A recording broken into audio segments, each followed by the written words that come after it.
ઇઝરાયલથી રાજભાઈ અમારી સાથે જોડાયા છે, જેઓ વતની છે અહીંયા ગુજરાતના. રાજભાઈ, શું પરિસ્થિતિ છે હાલમાં ઇઝરાયલની? કેવી રીતનો માહોલ ત્યાં આગળ જોવા મળી રહ્યો છે યુદ્ધને લઈને? આમ તો જે લોકો ઇઝરાયલમાં છે એ લોકો માનસિક રીતે તો થોડા પ્રિપેર થઈ ગયેલા છે કે ભાઈ ઇઝરાયલમાં છીએ તો અહીંયા યુદ્ધની પરિસ્થિતિ અવારનવાર ચાલતી હોય છે. એટલે મોટાભાગના લોકો જે છે આપણા ઇન્ડિયન, એટલે માનસિક રીતે પ્રિપેર બી છે એ લોકો કે ભાઈ ઇઝરાયલમાં આ ચાલે જ છે. અને બીજી વસ્તુ કે હમણાં છેલ્લા દિવસથી જે હમણાં ઈરાન સાથે જે છે એમાં થોડા લોકો ગભરાયા, કારણ કે અત્યાર સુધી જે પેલું હમાસ સાથે યુદ્ધ થતું એટલે એને થોડું લોકો નોર્મલ લેતા કે આવું થાય છે 2-4 દિવસ ને પછી બંધ થાય છે. હવે જે ઈરાન સાથે જે અત્યારે થાય છે એટલે તેની મિસાઇલો બી સ્ટ્રોંગ આવે છે આ તે, એટલે ઇન્ડિયાના લોકો થોડું ગભરાય છે. પણ ગઈકાલ રાત્રે વધારે હતું મિસાઇલનો મારો ને બધું, કારણ કે અમે સાયરન સાંભળતા હોઈએ એટલે એ વધારે પડતું હતું. પણ આજે તો લગભગ મારું એવું માનું કે મોર્નિંગ થી લગભગ થોડું શાંત છે. હવે માનો કે અહીંયા અમારે ઇઝરાયલમાં એવું કે માનો કે સાયરન વાગે એટલે અમારે 1 મિનિટની અંદર એ સ્થળ પર પહોંચવાનું હોય. જો તમને સ્થળ બી બતાવું છું, તમારે સ્થળ જોયું તો સ્થળ બી હું તમને એનું બતાવું. આ સ્થળ એટલે આ એક સમજો ને શોર્ટ એન્ડ સ્વીટમાં આ એક મકાન છે, બરાબર છે. અને આ જે મકાન છે એટલે માનો કે અહીંયા માનો કે આ ટીવી ને બધું છે ઓલરેડી. એટલે માનો કે મને જયારે સાયરન સંભળાશે એટલે સીધો હું આ બાજુ દોડીશ, બરાબર છે. અહીંયાથી સીધું મારે અંડરગ્રાઉન્ડમાં છે. અચ્છા, અંદરની સાઈડ. ઓકે. એટલે ઇઝરાયલમાં એવી સિસ્ટમ છે કે જે ઘર બનાવે અને એ આ વ્યવસ્થા રાખે જ છે, કારણ કે આ લોકોનો વર્ષોથી અનુભવ છે. એટલે એ લોકોએ બંકરની વ્યવસ્થા કરેલી છે. એટલે એનું દરવાજોથી માંડી બધું એકદમ સ્ટ્રોંગ હોય. અને એવું કહેવામાં આવે કે એક સામે બાય ચાન્સ ઉપર મિસાઇલ પડે તો અંદર જે બેઠેલી વ્યક્તિને કશું થાય ના, એમ એવું હોય છે. અચ્છા. અને આપણા કેટલાક ગુજરાતી ભાઈઓ કે ભારતના લોકો ત્યાં આગળ આપના આસપાસના વિસ્તારમાં હશે, તેલ અવિવમાંથી અમને સમાચાર મળતા હોય છે ફોરેન મીડિયા તરફથી કે ત્યાં આગળ મિસાઇલનો મારો થઈ રહ્યો છે. અચ્છા, હવે હું જે રહું છું ને એ થોડો લાઈક વિલેજ ટાઈપ એરિયા છે. જે તેલ અવિવ એક મેઇન સિટી છે આપણી ઇઝરાયલની, એટલે ત્યાં આગળ એ લોકો વધારે ઇફેક્ટ થતા હોય છે. જ્યારે હું જે તેલ અવિવનો જે વિસ્તાર છે ત્યાંથી લગભગ 16-17 કિલોમીટર દૂર છું. એટલે અહીંયા બી એની ઇફેક્ટ તો છે જ, પણ એમ કે હવે એ તો જનરલી છે કે એ લોકો ટાર્ગેટ સિટીને જ કરતા હોય, આવા જે નાના એરિયા હોય ત્યાં ટાર્ગેટ ના કરતા હોય. પણ અહીંયા બી આવવાના ચાન્સીસ, અહીંયા બી વચમાં 3 દિવસ પહેલા જ એક પ્રોબ્લેમ થઈ ગયો હતો અને મિસાઇલ પડી હતી બી, પણ કોઈ એવું ખાસ નુકસાન નહોતું થયું.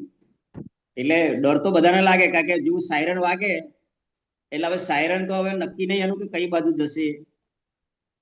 દિવસની કેટલી મિસાઇલો છોડવામાં આવતી હોય તમને આમ ધ્યાનમાં આવતી હોય? દિવસમાં કેટલી વખત હુમલા થતા હોય છે? જો આજે તો બંધ છે, પણ ગઈકાલની વાત કરું ને તો જે સાયરન એટલે એમાં આખું ઇઝરાયલ, ઓકે, એટલે લગભગ છે ને દર અડધા કલાકે સાયરન વાગતી ગઈકાલે. અને એમાં જે તેલ અવિવ જે એરિયા છે ને ત્યાં તો સતત વધારે એ લોકોને સાયરન સંભળાય. હવે મને સાયરન ક્યારે સંભળાય કે ત્યાંથી જયારે મિસાઇલ આવે એટલે કયા એરિયામાં જાય છે એ એરિયામાં સાયરન ચાલુ થઈ જાય. ફોર એક્ઝામ્પલ ભાઈ અમદાવાદ બાજુ આવે તો અમદાવાદ એરિયામાં સાયરન ચાલુ થાય, બરોડામાં ના થાય. એ રીતનું એવું હોય છે. તેલ અવિવને લઈને તમારી પાસે કોઈ જાણકારી આવતી હોય કે ત્યાં આગળ કેટલી મિસાઇલો આવતી હોય છે, જે આજના દિવસમાં નથી પણ ગઈકાલે તમે કીધું કે બહુ વધારે હુમલો થયો હતો, ભારે વાળો? હા, ગઈકાલે તો નહીં, ગઈકાલે વધારે હતું. ગઈકાલે તો હું એમ કહું ને કે જે અમારા મિત્રો જોડે બી અમારે આ ચીજની વાતચીત થતી હોય, ઇવન ન્યૂઝમાં જોતા હોઈએ છે, તો લગભગ કન્ટિન્યુ હતું. તારે દર અડધા કલાકે મિસાઇલો ચાલુ હતી ગઈકાલે. તો ગઈકાલે વધારે હતું. આજે એકદમ શાંતિ છે, આજે થોડું શાંત છે. કેટલાક ગુજરાતીઓ પ્લાનિંગ કર્યું હશે કે અત્યારે આવું છે અને આ ઓચિંતું યુદ્ધ શરૂ થયું, ફસાઈ ગયા, એવા પણ કોઈ હશે? હવે એમાં એવું છે, એટલે ડર એક અલગ વસ્તુ છે અને રોજગારી એક અલગ વસ્તુ છે. બંને મેટર અલગ છે. એટલે એવું કોઈને ભાગવાનો કોઈ ઈરાદો નહીં હોતો કે ભાગી જઈએ. અને મારા ધ્યાનમાં બી અત્યાર સુધીનો એવો રેકોર્ડ છે કે લગભગ કોઈ ભાગતા છે નહીં. હા, ડર લાગે એ તો અલગ મેટર છે, બીક લાગે બધાને કે દરેકને જીવવું છે, મરવાની કોને બીક ના લાગે, એવો હું હોય કે કોઈ પણ હોય. પણ એની સામે રોજગારી બી બહુ સારી છે. ઇઝરાયલમાં 2-2.5 લાખ રૂપિયા લોકો મહિને કમાય છે. એટલે કોઈને છોડવાના, એટલે બધાને છે ને એવો ડર ઓછો, એટલે ભાગતા છે નહીં, કોઈ જતા છે નહીં. હકીકત આ છે. વધુ અને એક બીજી ગુજરાતી વસ્તુ શું, હમ હે ના ના, બોલો બોલો, વાત બતાવો. અને બીજી એક વાત એવી છે કે લોકોએ માનસિક રીતે સ્વીકારી બી લીધું છે આ, કે હમ ઇઝરાયલમાં આવું જ હોય. અને બીજી એક મારી બી એવી માનસિકતા છે કે મોબાઈલમાં ને એ બધું લોકો સતત જોતા હોય એટલે એ વસ્તુ નોર્મલ થવા લાગી લોકો માટે હવે, કે મિસાઇલ પડ્યું કે આવું થયું એ બધા માટે હવે નોર્મલ બનતું હતું. જેમ કે નહીં, આપણે ઇન્ડિયામાં હવે જૂના જમાનામાં કોઈ પેલો સાપ લઈને આવે મદારી તો આખું ગામ ભેગું થાય, કારણ કે નવાઈની વાત હતી. આ બધું મોબાઈલમાં જોવે છે લોકો, બરાબર ને?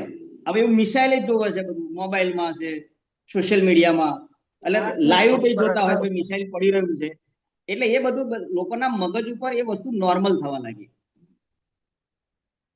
અચ્છા, હકીકતમાં આ છે. હા, ભાવિકભાઈ પણ જોડાઈ ગયા છે, વધુ એક ગુજરાતી છે. ભાવિકભાઈ, તમે કયા વિસ્તારમાં છો ઇઝરાયલના, અને ત્યાં શું પરિસ્થિતિ છે? અહીંયા ફરસાબામાં હું રહું છું. હા. વર્ષથી છેલ્લા અહીંયા ફરસાબામાં જ છું. જે શરૂ થયું ત્યારે 2 દિવસ થોડું હતું, અત્યારે એકદમ નોર્મલ ટાઈપ છે. બધું રેગ્યુલર લાઈફ, બધા રૂટીન લાઈફ વર્ક પર આવી ગયા છે, બધું કમ્પ્લીટ છે. હવે કોઈ ચિંતાની કોઈ વાત છે નહીં. જેમ રાજભાઈ સાથે હું વાત કરતો હતો, તે કહેતા હતા કે ભાઈ તેલ અવીવ એવું છે જે સિટી કે જ્યાં આગળ બહુ બધી મિસાઇલ્સ હા, બધું રહે છે. ને તેલાવીમાં એક હુમલો થયો છે, બટ એક જ હુમલો થયો છે, એમાં કઈ એટલું મતલબ એ થયું છે ખરું, બટ વધારે પડતું એમાં કોઈને જાનહાનિનું કોઈ જોખમ થયું છે નહીં. તો બી અચ્છા. સેફ છે બધા. તમે જોઈ શકો છો, તેમ અહીંયા જેવા બધાને બધું ચાલુ જ છે, રેગ્યુલર લાઈફ, રૂટીન લાઈફ ચાલુ થઈ ગઈ છે. મતલબ કોઈ હવે કોઈ ચિંતાનું કોઈ એ છે નહીં. નોર્મલ જીવન બધા જીવી રહ્યા છે એ રીતનું છે. નોર્મલ આવે છે. હા, નોર્મલ બધા બહાર બી 2 દિવસ ખાલી હતું, બધું બંધ રહ્યું આ તે, પછી અત્યારે બધું ઓલ રાઈટ છે. અને એ 2 દિવસ જે મિસાઇલ હુમલો થયો, કે જે હુમલો એકદમ થઈ ગયો, ત્યારે શું ઓકે, કરતા હોય છે સર? ત્યાંથી શું હેલ્પ થતી હોય છે? તો તમે લોકો શું કરતા હો છો ત્યારે? એમાં તો સૌ પ્રથમ અમને 5 મિસાઇલ જયારે આવવાની હોય છે, જ્યારે તેને 5-10 મિનિટ પહેલા જ અમને લાઈક અમારા એરિયામાં હોય છે તો મેસેજ આવી જાય છે ફોનમાં બી, એપ્લિકેશન થ્રુ, કે અલર્ટનો મેસેજ આવી જાય છે. અને સાયરન બી વાગે એટલે સમજી જવાનું કે વધારે થોડુંક એ છે, તો બધા પોતપોતાની બંકરમાં જતા રહે છે, પોતપોતાના ઘરે કે આમાં એ ત્યાં જતા રહે છે. એટલે પછી કોઈ જાતની પ્રોબ્લેમ થતી નથી. ને પછી જેમ જેમ પરત મિસાઇલ ને બધું ઓકે થઈ જાય પછી પરત મેસેજ પાછો આવે છે કે તમે હવે કે મિસાઇલ રિપોર્ટ થઈ ગઈ, તમે જઈ શકો છો. પછી બધા અચ્છા, એમાં સેફ ઠીક બહાર છે નીકળી શકે. ભાવિકભાઈ, આપનો અને રાજભાઈ, આપ બંનેનો આભાર. આપ અમારી સાથે જોડાયા.